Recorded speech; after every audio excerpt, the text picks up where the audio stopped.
The evil is defeated. Euphoria is finally over. Spoilers ahead.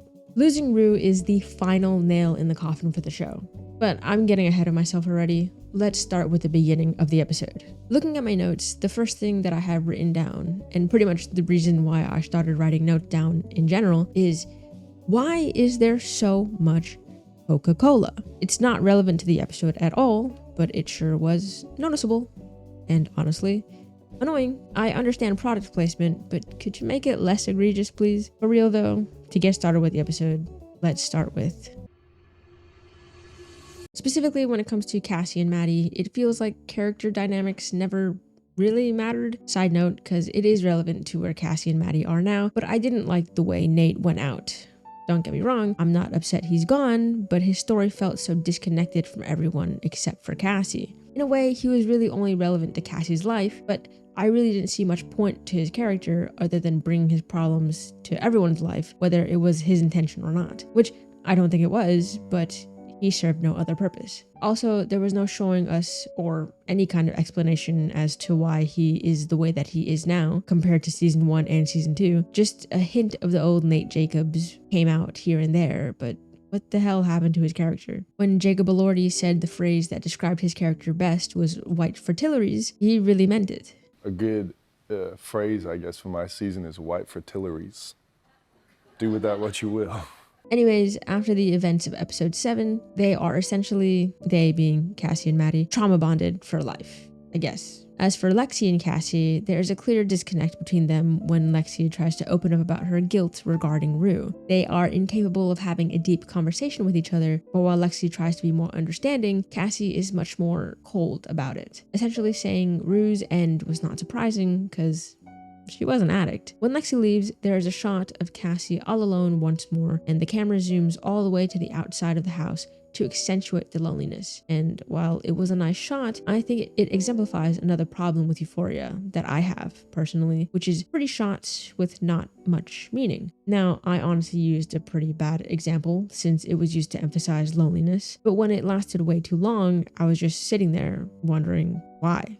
But there are plenty of scenes of Euphoria that you can think of and go, oh, that's a beautiful shot, but can't extract a lot of meaning past that, even though the show is trying to convince you that there is. Now on to Maddie. I said in a previous video that Maddie has been a highlight for me in season 3. She was still an interesting character and her ambition was clear. Did I necessarily like where she was heading and her career path? No, but they took every opportunity to really just shove her back down. Well, at least she's not dead, which is about all I can say. But before I continue, I would just like to say that if you like these kinds of videos, then please subscribe. I like to take a look at different TV shows or movies on the channel, so if that's something that you're interested in, join along. She was there.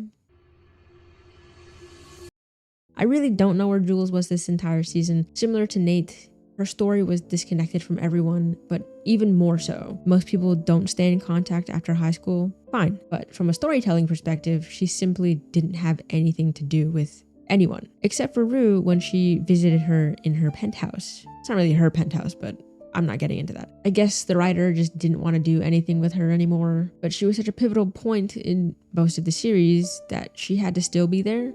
I don't know, her story just really amounted to nothing at all. Even ending it didn't really have an end. I don't know where she is. I'm just lost when it comes to her. And it really is a shame for all these characters. They genuinely had a character depth in all of our leads and supporting cast, but in season 3, there was barely any semblance of that. There was too much focus on the drug dealers like Alamo and Lori, while just having Rue be this person stuff was happening to tell that story that no one really cared about. Euphoria is at its best when it gets personal. We couldn't even get more than one scene of Jules grieving the loss of Rue, which is crazy considering they had a whole relationship that was central to the story for so long. But here we are with absolutely nothing to show for it, and I'm not saying they had to get together or anything or have a happy ending or whatever. I'm fine if they didn't, but there just wasn't any closure for their relationship or for Jules as a character. It's time to talk about Rue, and I really don't know where to begin with her character. I truly believe that without her, Euphoria is nothing.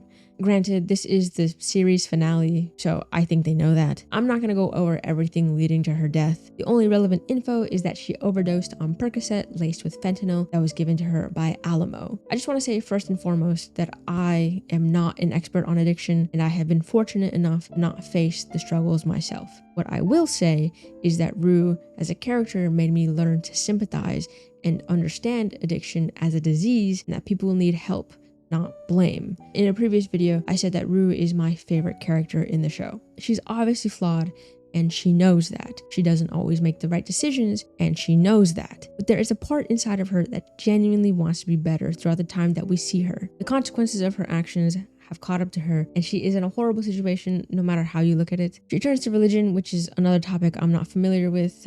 It's brought up a lot.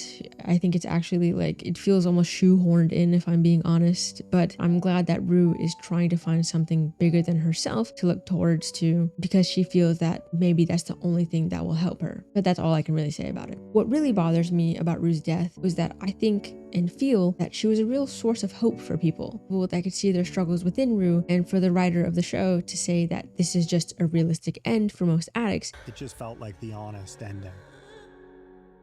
The honest ending is people like Rue don't make it. I think it's pretty heartbreaking. On one hand, why not be that source of hope for people to think that they can be better and be changed to have a good outcome? Regardless, if it is a realistic end for most people, this show is insane that trying to paint anything as a realistic ending, it's not adding up. And also, if you want to talk about a realistic end for most drug addicts, I feel like that was kind of covered in the previous episode with Ollie's backstory when he was trying to help other drug addicts too. He was trying so hard to help people who were in a similar position as him, but a lot of them met early ends as well, to the point where Ollie even kept a book with all their names in it. So we know it's a realistic end. So why also add Rue to that? To shock us?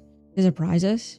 To make it sad? In terms of the writer's intention, I mean, that's between him and the story he wanted to tell. Whether I wanted to interpret it a different way is really up to me. Whether I like the story he told is also up to me, and I didn't. I don't think every story needs a happy fairy tale ending, and it's possible that Sam Levinson writing the ending this way is simply a cathartic way of coming to terms with his own addiction and where he could have ended up. I don't know. I'm trying to be a little bit nice about it, but I don't think I should be. Regardless, I didn't like the ending at all, or pretty much any of the characters either, but we got what we got. Overall, I truly think this season was a disappointment. If you were to look at any episode from the other two seasons and then take a look at any episode from season 3, it's pretty much an entirely different show. By the series finale episode, the main characters were completely forgotten in favor of a Western standoff starring the tertiary characters. Don't get me wrong, I really like Ollie. Like, I do, but I just don't get the decision.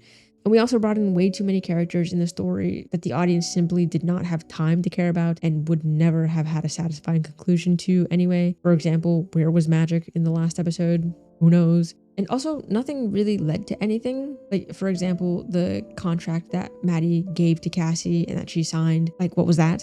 What was that for? Nothing, I guess. What the hell, again, what was Nate's arc in season 3? Like, they were trying to redeem him in some way. He was just there talking about white fertilities. I don't get it. Jules is non-existent. God knows what's going to happen with Maddie. I mean, nothing's going to happen with Maddie at this point. The show's over, but like, what? Lexi is now finding God too. You ever read the Bible? What else? Who else am I missing? I don't know. It's just a mess. It just felt like it was for shock value and not for any kind of meaningful and intentional matter, which I think is the worst way to tell a story. Sure, you can do this big grandiose thing, but for what? One of the biggest things we should have seen this season, if not the main thing we should have seen this season, was Rue and her journey to being clean, and how her struggles would have led her to a possible relapse. When it comes to the pills that Alamo gave her, you can see the clear hesitation. Either way, I don't know if I said it in this video or a previous video, but Euphoria is at its best when it gets personal, and this was just not that by any means. But I'm glad it's over at least.